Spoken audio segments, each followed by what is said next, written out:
경희야, 문 열어줘. 나 얼어 죽겠어. 70평생을 살아온 정순의 주먹이 피가 배어 나올 정도로 차가운 철문을 두드렸다. 영하 20도의 냉기가 살을 애는 듯 파고들었지만 그보다 더 잔인한 것은 문 밖에서 들려오는 며느리 경희의 싸늘한 비웃음이었다. 할망구, 어차피 오래 못 살 텐데 그냥 지금 가. 오늘이 바로 할망구 제삿날이야. 의식이 흐려지는 절망의 순간 정수는 깨달았다. 이 모든 비극은 바로 그날 아주 사소하게 들려왔던 전화 한 통에서 시작되었다는 것을. 안녕하세요. 구독하고 좋아요를 눌러주세요. 어느 도시에서 시청하고 계신지 댓글에 적어주시면 정말 큰 힘이 됩니다. 이 끔찍한 배신은 사실 3주 전 경기도 변두리의 낡은 정육점에서 시작되었습니다. 남편 영수가 세상을 떠난 지도 벌써 3년째. 정수는 아들 철수와 며느리 경희의 눈칫밥을 먹으며 하루하루를 보내고 있었습니다. 아침 식탁에서 어머니, 요즘 많이 드시는 것 같은데 우리도 먹고 살기 빠듯해요 라며 뼈 있는 말을 던지는 며느리의 냉대는 일상이 된 지 오래였습니다. 그런 그녀에게 유일한 위안은 학교 가기 전 꼭 할머니 품에 안기는 10살짜리 손자 민호뿐이었습니다. 겉으로 보기에 이 가족은 그저 평범하고 조금은 팍팍하게 살아가는 이웃처럼 보였고 아무도 그 수면 아래에서 끔찍한 욕망이 자라나고 있다는 것을 의심하지 않았습니다. 하지만 이것은 끔찍한 비극의 시작에 불과했습니다. 그날 오후 정수는 거실에서 민호에게 입힐 스웨터를 뜨며 모처럼 평온한 시간을 보내고 있었습니다. 조용한 집안에 뜨개 바늘 소리만이 규칙적으로 울려 퍼지던 바로 그때 부엌에서 들려온 며느리의 나지막한 목소리는 그 평화를 산산조각 냈습니다. 경희는 누군가와 조심스럽게 통화하고 있었습니다. 네, 피보험자는 시어머니 정순, 수익자는 저 김경희 맞고요. 사망보험금 5억 원, 반드시 사고사일 경우에만 지급되는 거 확실하죠. 정순의 손에서 뜨개 바늘이 바닥으로 떨어지는 소리조차 들리지 않을 만큼 온몸의 피가 차갑게 식었습니다. 5억 원, 사고사. 자신도 모르는 사이에 며느리가 자신의 목숨을 담보로 거대한 도박을 꾸미고 있었던 것입니다. 정수는 그 자리에 얼어붙은 채 숨조차 제대로 쉴 수 없었습니다.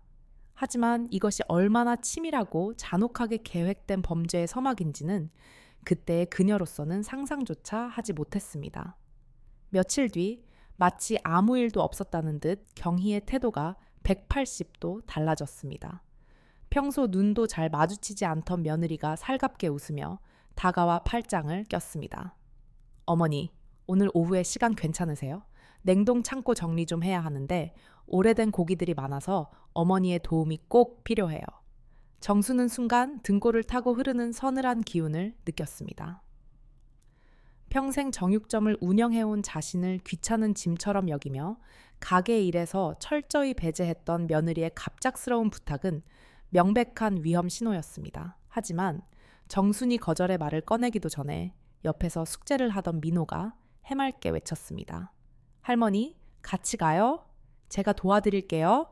라며 손을 잡아 끄는 손자의 모습에 정순의 마음속 경고등은 희미해졌습니다. 어쩌면 정말 자신의 도움이 필요한 것일지도 모른다는 헛된 희망, 그리고 손자와 함께 있고 싶은 순수한 마음이 그녀의 발걸음을 정육점 뒤편, 하얀 냉기가 뱀처럼 새어나오는 거대한 냉동창고 앞으로 이끌고 말았습니다. 아무도 몰랐습니다. 그 철문이 바로 지옥으로 들어가는 입구였다는 것을. 어머니가 먼저 들어가서 저 안쪽부터 봐주세요. 전 밖에서 재고, 목록 좀 확인하고 바로 들어갈게요. 경희의 목소리는 이상할 만큼 침착했습니다. 두꺼운 철문 앞에서 정수는 본능적으로 망설였습니다. 영하 20도의 살인적인 온도를 내뿜는 창고 안은 어둡고 축축한 기운으로 가득했습니다. 그때 민호가 등을 살짝 밀었습니다. 할머니, 어서요. 가장 믿었던 손자의 부드럽지만 단호한 손길에 정수는 마지막 경계심마저 무너뜨린 채 창고 안으로 발을 들였습니다. 바로 그 순간 등 뒤에서 쾅 하는 굉음과 함께 세상의 모든 빛이 사라졌습니다. 철컥 밖에서 빗장이 걸리는 소리가 정순의 마지막 희망을 끊어놓았습니다. 얼마나 지났을까? 의식이 가물거릴 때쯤 문이 열리고 민호가 서 있었습니다. 하지만 아이의 얼굴에는 그 어떤 감정도 담겨 있지 않았습니다. 뒤이어 달려온 경희는 마치 연극 배우처럼 과장된 몸짓으로 소리쳤습니다.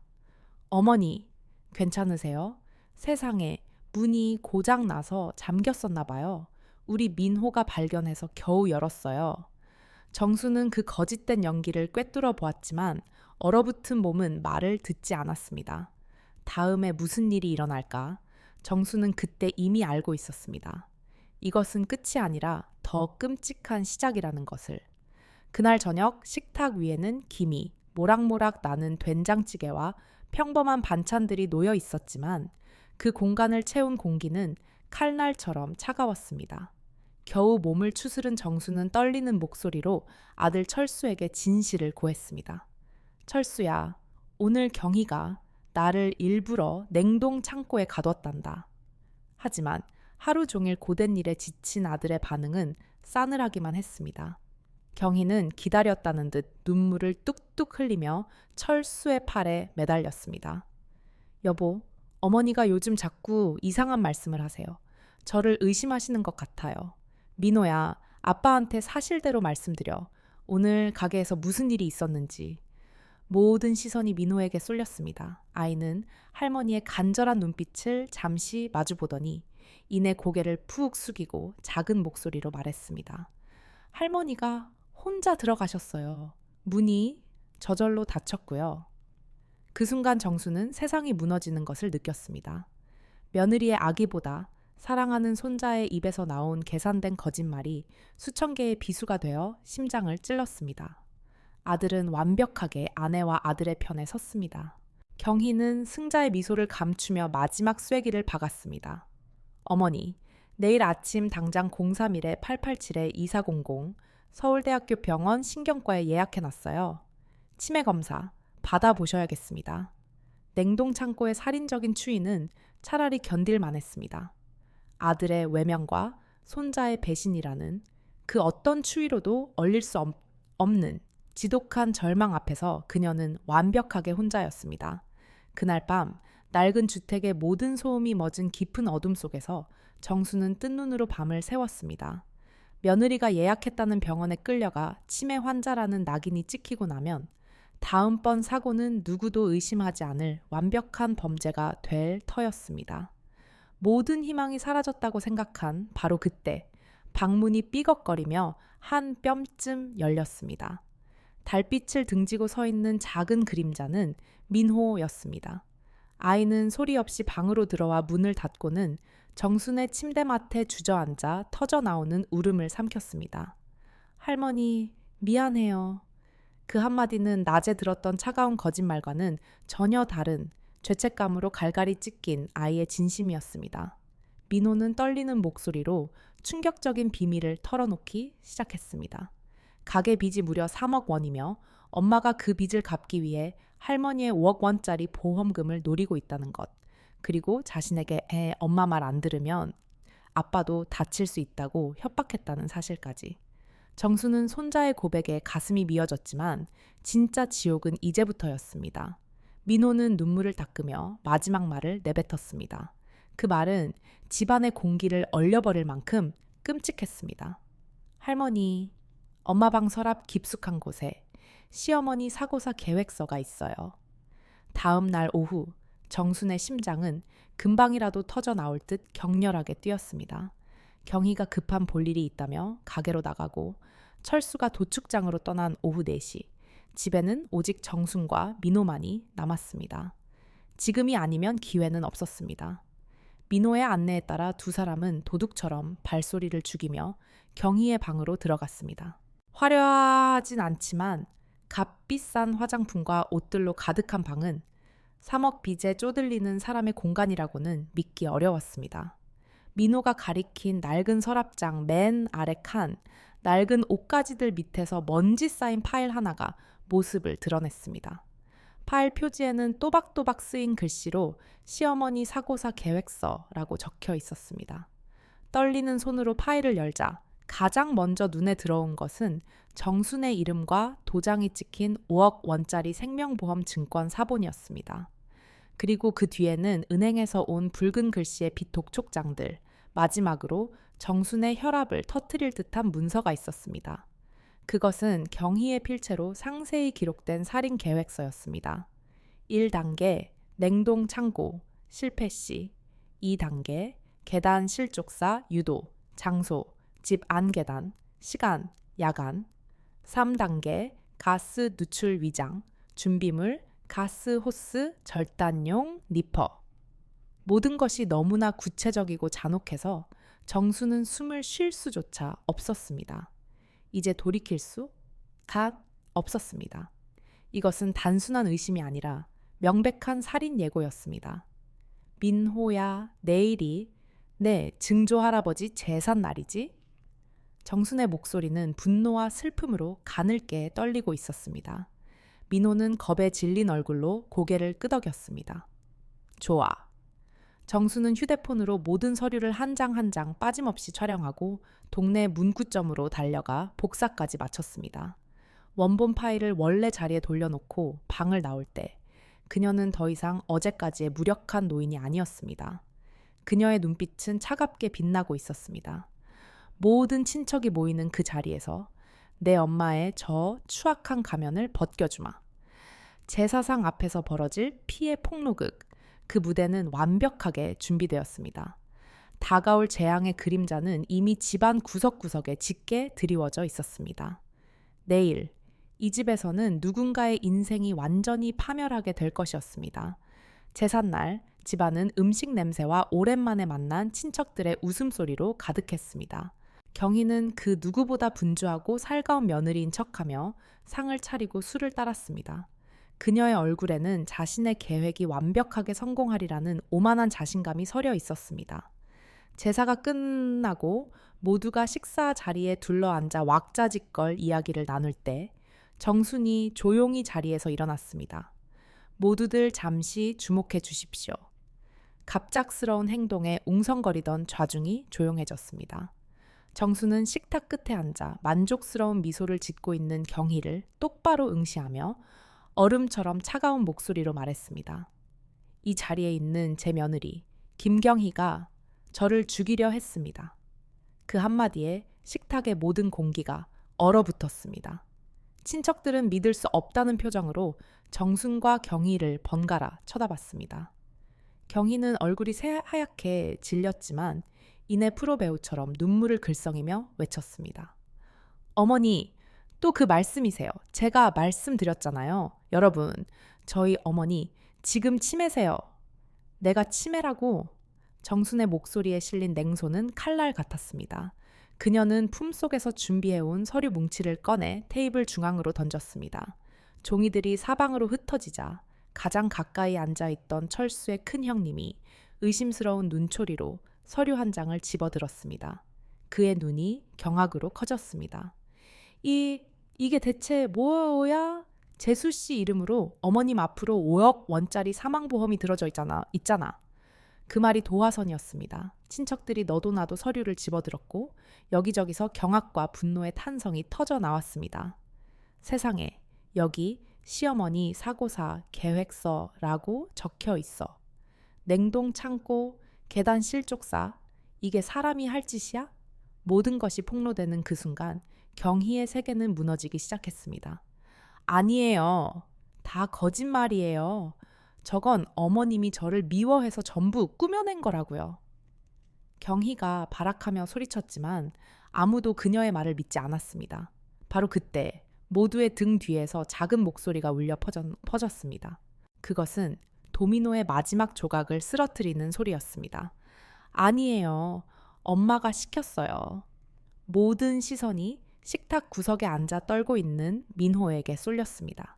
아이는 눈물을 뚝뚝 흘리며 자리에서 일어났습니다. 엄마가 할머니를 냉동 창고에 가두고 저한테 거짓말하라고 협박했어요. 철수는 아들의 충격적인 고백에 숨조차 쉬지 못했습니다. 자신이 믿었던 아내, 그리고 아들이 벌인 끔찍한 연극의 진실 앞에서 그는 완전히 넋이 나갔습니다. 분노한 경희가 민호의 뺨을 향해 손을 치켜드는 순간 정순이 그 앞을 막아서며 외쳤습니다. 증거가 더 필요하다면 지금 당장 가게로 가지. 우리 민호가 말하더구나. 가게 CCTV에 네가 저지른 모든 짓이 똑똑히 찍혀 있다고. 그 말에 경희의 얼굴에서 마지막 핏기마저 사라졌습니다. 철수를 포함한 모든 가족이 홀린 듯 정육점으로 달려갔습니다. 재생된 CCTV 화면 속 경희가 정순을 냉동 창고로 거칠게 밀어넣고 문을 잠근 뒤 차갑게 미소 짓는 모습은 그 어떤 변명도 불가능하게 만드는 명백한 증거였습니다. 어제까지 며느리의 눈치를 보던 무력한 노인은 사라졌습니다. 이제 모든 권력은 진실을 손에 쥔 정순의 것이었습니다. 모든 진실이 담긴 CCTV 화면 앞에서 경희는 마침내 무너졌습니다. 그녀는 더 이상 눈물 연기를 하지 않았습니다. 대신 증오와 광기로 가득 찬 눈으로 정순을 쏘아보며 악을 썼습니다. 그래, 내가 그랬다. 그게 뭐 어쨌다고. 돈도 못 벌면서 밥만 축내는 저 늙은이 때문에 우리 가족이 3억 빚더미에 앉게 생겼는데 그럼 보험금이라도 남기고 곱게 죽어주는 게 당연하잖아. 철수는 사랑했던 아내의 입에서 쏟아져 나오는 추악한 본 모습에 망연자실한 채 바닥에 주저앉았습니다. 그는 아내의 악행보다 3억이라는 빚의 무게에 짓눌려 울부짖었습니다. 3억, 우리 이제 어떻게 다 끝났어. 모든 친척이 절망적인 분위기에 휩싸여 있을 때 가게 안에 모든 소음을 잠재우는 조용하지만 단호한 목소리가 울려 퍼졌습니다. 그것은 정순의 목소리였습니다. 빚 걱정은 하지 마라. 그녀는 아들을 일으켜 세우며 그 자리에 있는 모두를 향해 마지막 폭탄을 터뜨렸습니다. 사실 나에게 10억이 있다.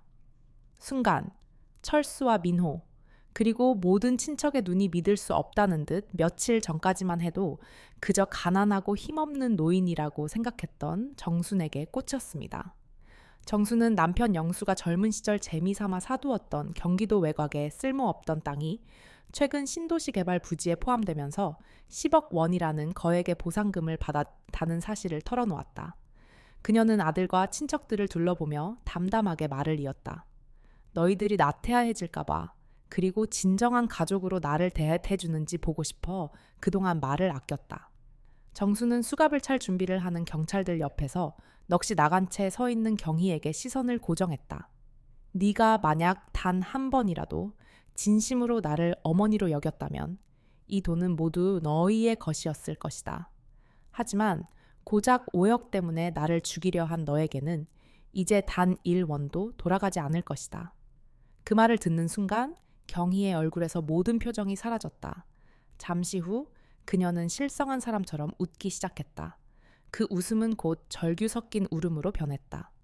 5억을 탐하다 10억과 가족, 그리고 자신의 인생 전부를 잃어버린 어리석은 여자의 마지막 발악이었다.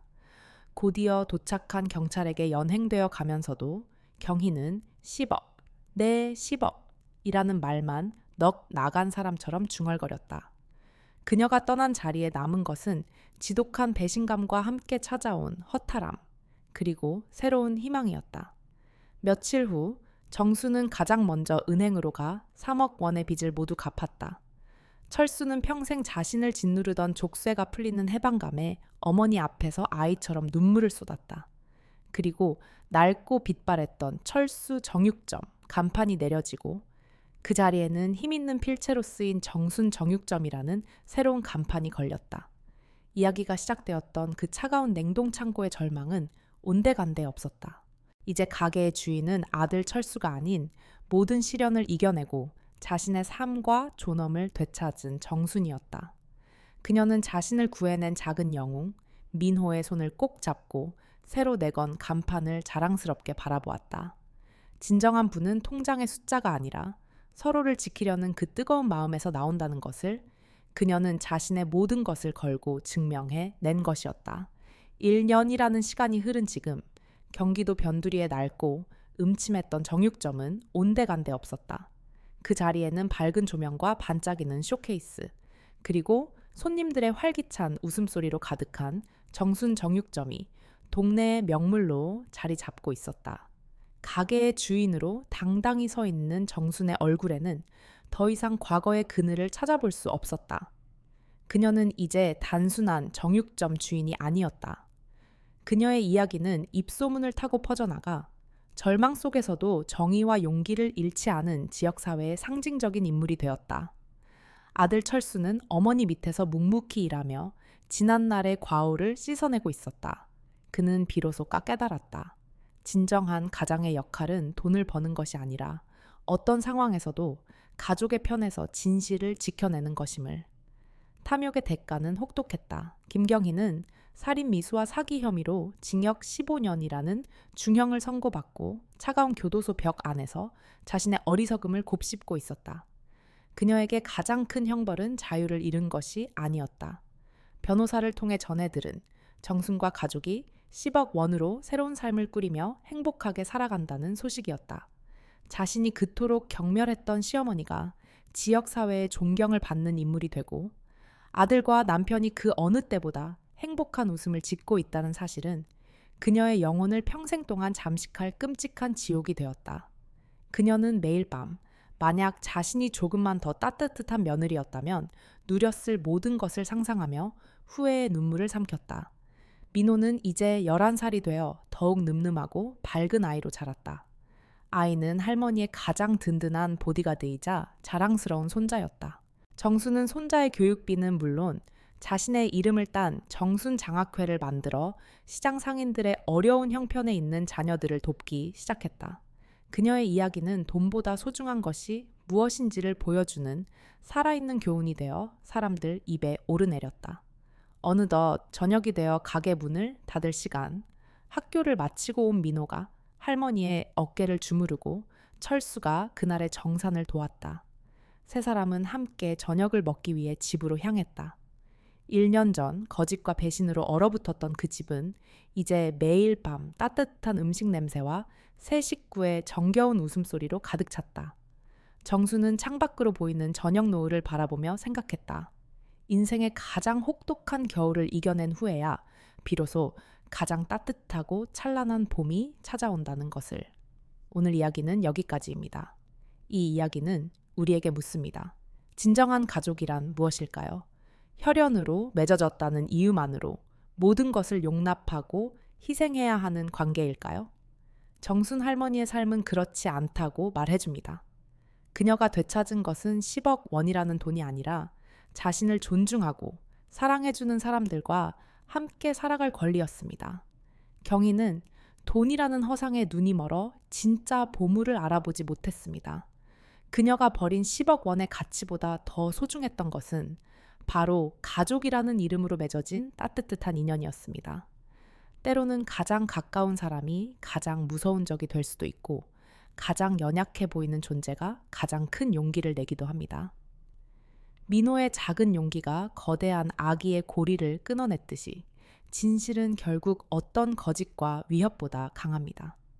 한때 차가운 배신과 공포가 서려 있던 그 집은 이제 매일 밤 따뜻한 온기와 행복한 웃음소리로 가득 찼습니다.